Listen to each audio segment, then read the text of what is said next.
I stared at my laptop screen, reading Mom's email for the 10th time, my coffee growing cold beside me. The morning sun streamed through my apartment windows, but I felt a chill that had nothing to do with the autumn weather.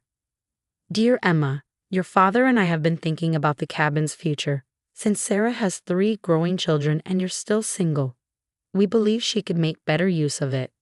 We know you've put work into fixing it up, but family is about sharing. We're transferring access codes and keys to her next week. Love, Mom. My hands trembled as I closed the laptop. The casual dismissal of my 2 years of work, the assumption that being single made me less deserving. It was also perfectly on brand for my family since Dad married Linda 5 years ago. I'm Emma Chen, 32, and until 2 years ago, I was the responsible one. The daughter who stayed close to home, who helped manage the family's real estate business, who never caused problems. That changed when Dad married Linda, bringing her and her daughter Sarah into our lives. Sarah, with her perfect family photos, her 3 adorable kids, and her constant needs. The cabin had been my grandfather's pride and joy. Built in the 1960s on 2 acres of wooded land overlooking Lake Morrison. It had been our family's escape for decades. I learned to swim in that lake, celebrated my 16th birthday on that wraparound porch, and spent countless weekends there with Grandpa, learning about nature and life.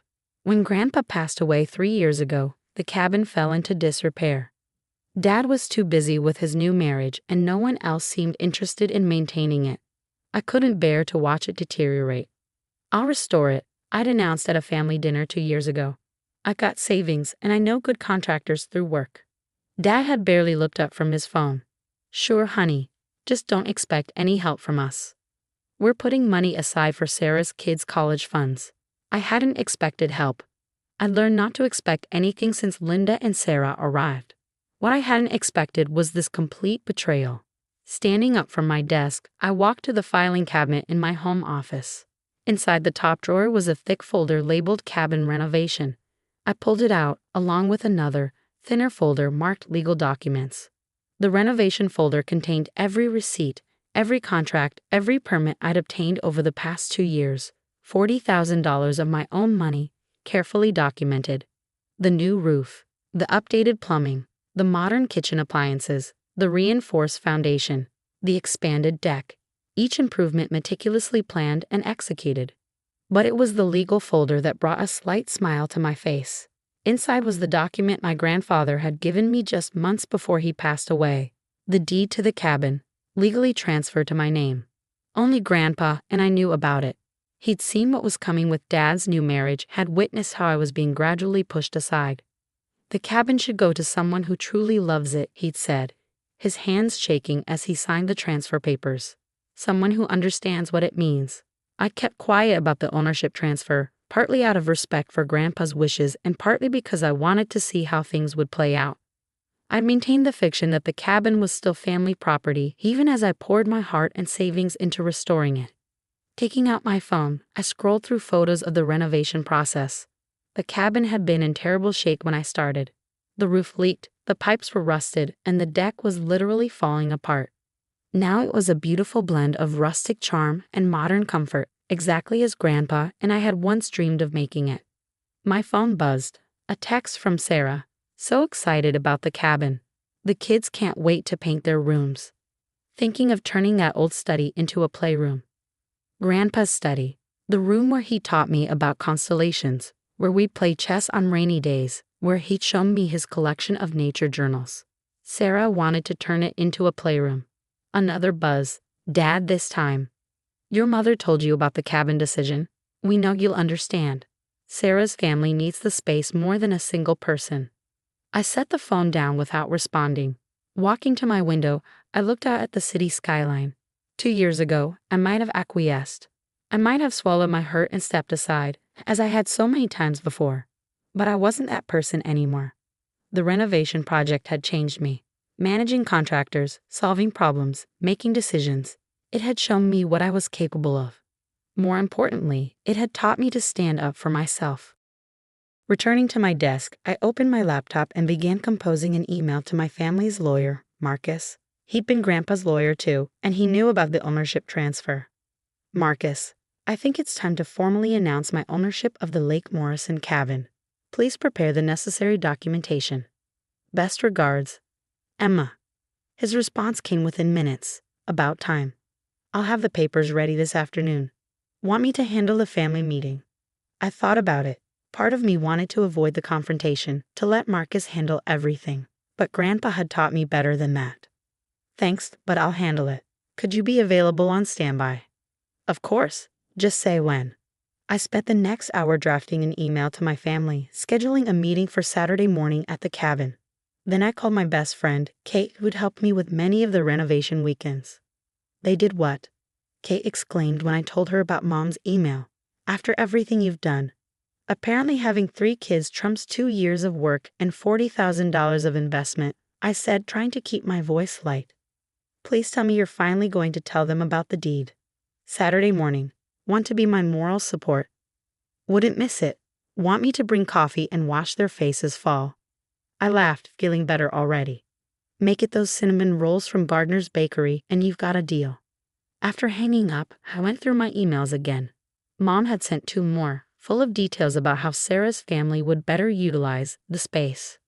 Linda had sent one, gushing about how generous I was being. Sarah had sent 3, each with different ideas for redecorating. None of them had asked how I felt about it. None had acknowledged the time, money, and love I poured into the cabin.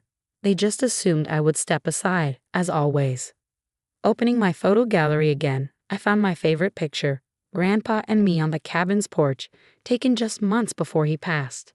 His eyes were bright despite his illness, and we were both smiling. He'd known, even then, that I would need this place.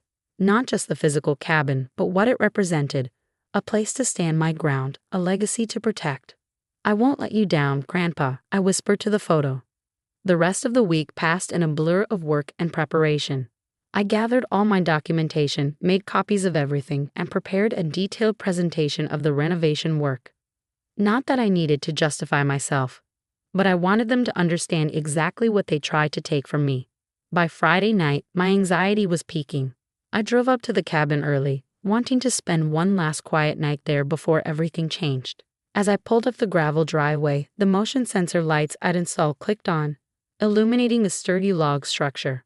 Every detail of the renovation was visible: the new cedar shingles on the roof, the restored river rock chimney, the expanded deck with its custom railings. Even the landscaping had been carefully planned with native plants that would attract birds and butterflies. Inside, I walked through each room, remembering the work that had gone into them. The great room with its refinished hardwood floors and updated fireplace. The kitchen with its farmhouse sink and butcher block counters. The bedrooms with their cozy window seats. And yes, Grandpa's study, still perfect with its built-in bookshelves and leather reading chair. I made myself a cup of tea in the kitchen I designed and built, then settled into Grandpa's old chair in the study. Tomorrow would change everything. My family would finally see me for who I'd become, not the compliant daughter who always gave way, but a woman who knew her worth and was ready to stand her ground. Looking out the study window at the moonlit lake, I felt a deep sense of peace. Whatever happened tomorrow, I knew I was doing the right thing. This wasn't just about a cabin anymore. It was about respect, boundaries, and finally being true to myself. I pulled out my phone and set my alarm for early morning. Kate would be arriving with those cinnamon rolls at 9:30, and my family was scheduled for 10 o'clock. I had a feeling it was going to be an interesting morning. I woke before my alarm, just as the first rays of sunlight were painting the lake in shades of gold. After a quick shower in the modernized bathroom, complete with the rainfall showerhead I'd splurged on, I dressed carefully: dark jeans, a crisp blue button-down shirt, and the pearl necklace Grandpa had given me for my college graduation. The familiar morning routine of making coffee in my carefully restored kitchen helped calm my nerves. I'd chosen every detail in this room myself, from the soft-closed cabinet doors to the vintage-style light fixtures that reminded me of my childhood visits. The coffee maker was new, but I kept Grandpa's old copper kettle on display, a reminder of winters spent drinking hot chocolate and playing board games. My phone buzzed, a text from Kate. On my way with reinforcements, not just cinnamon rolls, I got the whole breakfast box. You're going to need sugar for this showdown. I smiled, grateful for her support. Kate had been there through everything. The divorce that had left Dad vulnerable to Linda's manipulations, the gradual way I'd been sidelined in family decisions and every step of the cabin renovation.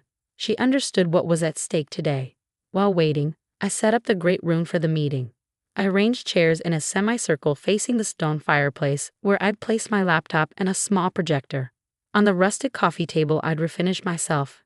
I laid out copies of all the relevant documents, the deed, the renovation receipts, the contractor agreements, and the permits.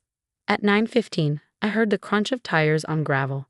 Looking out the window, I saw Kate's red Subaru pulling up. She emerged balancing a large bakery box and 2 coffee carriers. "Reinforcements have arrived," she announced as I opened the door. "And I brought the good coffee, not that gas station stuff your dad always insists is just as good."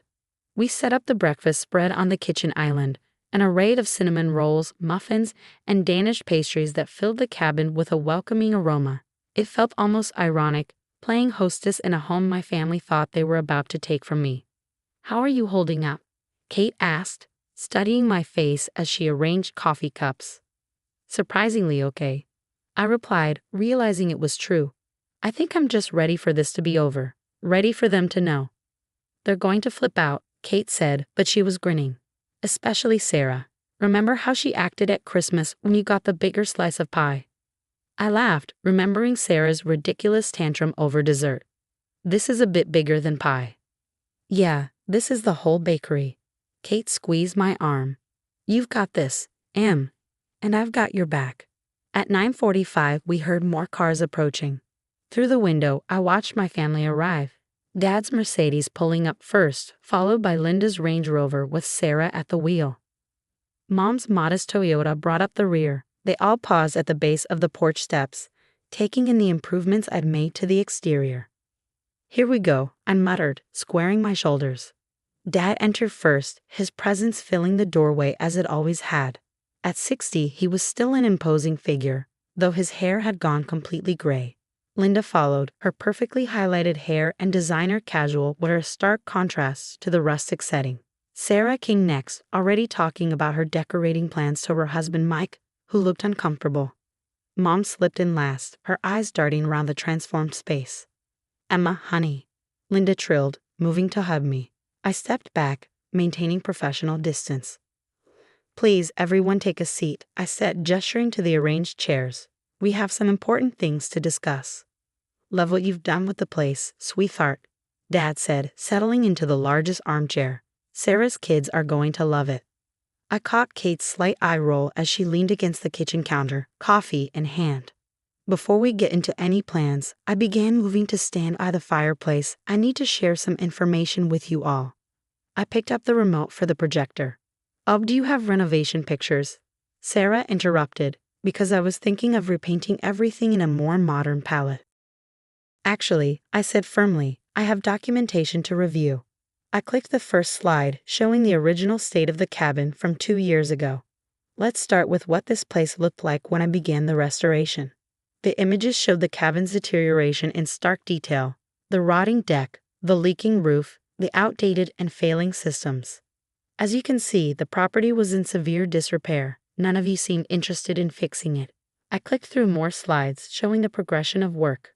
Over the past 2 years, I've invested considerable time and money in restoring and modernizing the cabin while maintaining its original character. Yes, Linda waved her hand dismissively, and we appreciate that. It'll be so much nicer for Sarah's family now. I took a deep breath. The total investment was $40,000. Here are the receipts and contracts. I handed out the first set of documents. Dad frowned, flipping through the pages. "You spent that much?" "Without consulting us." "I didn't need to consult you," I said quietly, reaching for the final document. "Because this cabin has belonged to me for the past 3 years." The silence that followed was absolute. Even Kate stopped sipping her coffee. "What are you talking about?" Linda demanded. I projected the deed onto the screen, then passed out copies. "Grandpa transferred ownership to me before he passed away. The cabin has been mine, legally and solely, for 3 years." "That's impossible," Dad sputtered, his face reddening. "Dad would have told me." Actually, a new voice said from the doorway. Walter was quite clear about his wishes. Everyone turned to see Marcus, my lawyer, standing there. I'd asked him to arrive a few minutes late, wanting to handle the initial revelation myself. Marcus, Dad stood up. What are you doing here? Supporting my client, Marcus replied smoothly, moving to stand beside me. Emma asked me to be present for this meeting to answer any legal questions about the property transfer. This is ridiculous, Sarah burst out. You can't just. I have 3 kids. We need this place. Your children's needs don't override Emma's legal ownership, Marcus stated firmly. The transfer was properly executed and recorded. The cabin belongs to Emma, along with all improvements she's made to it. Mom had been silent until now, staring at the deed in her hands. Why didn't you tell us? She asked quietly. Would it have made a difference? I countered. Would you have respected my ownership any more than you've respected my time, money, and effort?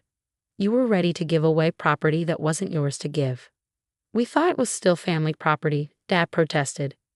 It is family property, I said. It belongs to me, and I am family. Or at least I used to feel like I was. Linda stood up, her face tight with anger. This is just spiteful. You're single. You don't need. My marital status has nothing to do with my property rights. I cut her off. And frankly, I'm tired of that being used against me.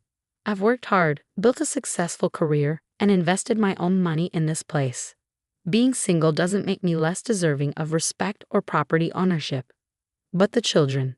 Sarah started again. Are your responsibility, I finished. Not mine. Not this cabin's. The room fell into tense silence. Kate quietly began gathering up the untouched breakfast pastries, reading the room. Finally, Dad spoke, his voice hard. You've been lying to us for 3 years. No, I corrected him. I simply didn't share information about my private property, just like you didn't share information about Sarah's college fund or the family business decisions you've made without consulting me, or the vacation home you and Linda bought last year. He had the grace to look uncomfortable at that. I think, Marcus interjected smoothly, this would be a good time to discuss moving forward. Emma has prepared a clear outline of how she intends to use her property, including limited family access under specific conditions. I nodded, pulling out the final set of documents. I'm willing to allow family use of the cabin, with advance notice and written agreements about property respect and maintenance contribution. But it will be under my terms as the legal owner. This is just. Sarah stood up, tears in her eyes. This is so unfair. I told the kids. You told them about property that wasn't yours to promise, I said firmly. That's not my responsibility to fix. The meeting deteriorated quickly after that. Sarah stormed out, Mike trailing behind her. Linda followed, shooting me a venomous look. Dad stood for a long moment, looking at me like he'd never seen me before. Your grandfather would be disappointed, he said finally. No, I replied, my voice steady. He'd be proud I finally stood up for myself. He left without another word. Only Mom remained, still sitting quietly with the documents in her lap. You did an amazing job with the restoration, she said softly, looking around. It's exactly what your grandfather would have wanted. Then she too stood and left, leaving me with Kate and Marcus in the suddenly quiet cabin. Well, Kate said, breaking the silence that went about as well as expected, cinnamon roll. The week following the cabin confrontation was eerily quiet. No calls, no texts, no emotional emails. Just silence. I threw myself into work, trying to ignore the knot in my stomach that tightened every time I thought about Dad's final words. Then the social media posts started. Sarah struck first with a tearful Facebook update, heartbroken to tell the kids they won't get their dream vacation home after all. Some people only think about themselves. #family betrayal. Linda shared it, adding her own commentary. Blood isn't always thicker than water, but real family stands together, shocked by the selfishness we've witnessed. #disappointed mother. I didn't respond to any of it, but I did pour myself a large glass of wine when I saw Dad had liked both posts. They're trying to bait you, Kate said during our Wednesday lunch. They want you to engage so they can play the victim card. I pushed my salad around its bowl. I know, I just never expected them to be so manipulative, entitled, publicly petty. All of the above. I sighed. The worst part is some relatives are buying into it. Aunt Caroline called to tell me I should think about the children's future. Did you tell her to think about your $40,000 investment? No point. They've crafted their narrative, Selfish single daughter hoarding family property. Facts don't matter. But facts did matter at work, where I'd built my reputation on careful attention to detail and strategic thinking. The morning after the cabin showdown, I'd walked into my office at Reynolds Development Group to find a message from our biggest client waiting. Instead of letting the family drama affect my performance, I channeled my energy into landing their multi-million-dollar project. "Emma," my boss called out as I passed his office that Friday. "Got a minute?" Jack Reynolds was in his 60s with salt and pepper hair and a reputation for being tough but fair.